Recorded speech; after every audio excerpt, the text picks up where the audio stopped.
Cécile de Ménibus. 8h51, merci d'être avec nous après un mois de déconfinement. Les questions continuent aujourd'hui concernant le Covid-19. On en parle ce matin avec Jean Sibilia, doyen de la faculté de médecine de Strasbourg et rhumatologue. Bonjour Jean.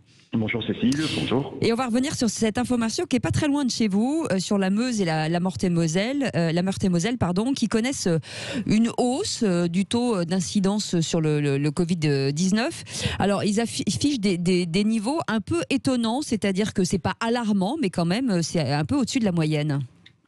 Oui, c'est un premier indice. On a été très très optimiste ces dernières semaines. Et là, je crois que ça permet de rappeler des choses simples, comme on le dit tous les matins. Le virus n'a pas disparu, il continue à circuler.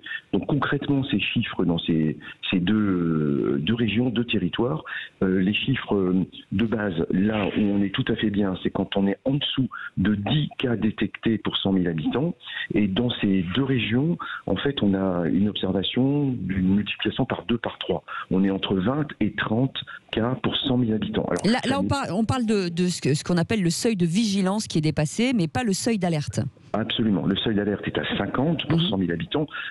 C'est pas des malades, ce sont des patients pour lesquels on détecte le virus. Donc ils ne sont pas forcément malades. Il est intéressant d'observer que parallèlement, il n'y a pas d'augmentation du nombre de passages aux urgences. Donc il n'y a pas plus de malades qui arrivent à l'hôpital. Mais ça, il faut se méfier. Il y a deux explications. Première explication, je pense qu'on teste beaucoup plus qu'on a testé il y a 2-3 mois. Donc forcément, si on teste beaucoup, on détecte plus de gens qui sont positifs.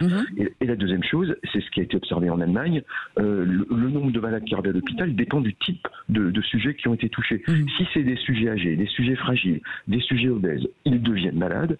S'ils sont des sujets jeunes en bonne forme, il y a très peu de chances qu'ils soient malades. Donc ça n'est pas une alarme, encore, il n'y a pas d'alarme, mais enfin ça veut dire que le virus circule et ça veut dire que la circulation augmente. Donc je crois que c'est vraiment un vrai message pour dire attention, c'est pas gagné, il y a encore de la circulation du virus, il n'a pas disparu. Le message qu'on entend, parce qu'on est beaucoup sur le déconfinement, il faut tout déconfiner et puis revenir à la vie normale, il faut revenir le plus possible à la vie normale, une vie économique et sociale la plus normale possible, oui, mais attention, le virus n'a pas disparu, il est là. Il faut faire attention au déconfinement. Et on passe rapidement au standard, Xavier qui nous appelle d'Andaï. Bonjour Xavier. Oui, bonjour. Je pense que donc un retour à la vie normale est urgent parce qu'on nous dit que la frontière espagnole est fermée. C'est tout à fait faux. Hier, je suis passé vers 9h. Il y avait la queue pour aller en Espagne. Je sais que c'est les travailleurs frontaliers, mais il y avait quand même la queue, comme au mois d'août. Donc le virus, il peut circuler même sur les gens qui vont travailler en Espagne, parce qu'après, ils reviennent le soir. Bien sûr. Et d'autre part, une proposition. J'ai entendu dire qu'il y avait 40 millions de masques qui étaient en stock. Mais on pourrait peut-être s'en servir pour l'épidémie saisonnière de grippe qui va nous tomber dessus au mois de novembre. Peut-être, bien sûr. Mais peut-être qu'avec les mesures barrières, il y aura moins de... Le virus de la grippe va moins tourner, Jean Sibilia. Oui, absolument, tout à fait, si vous avez raison.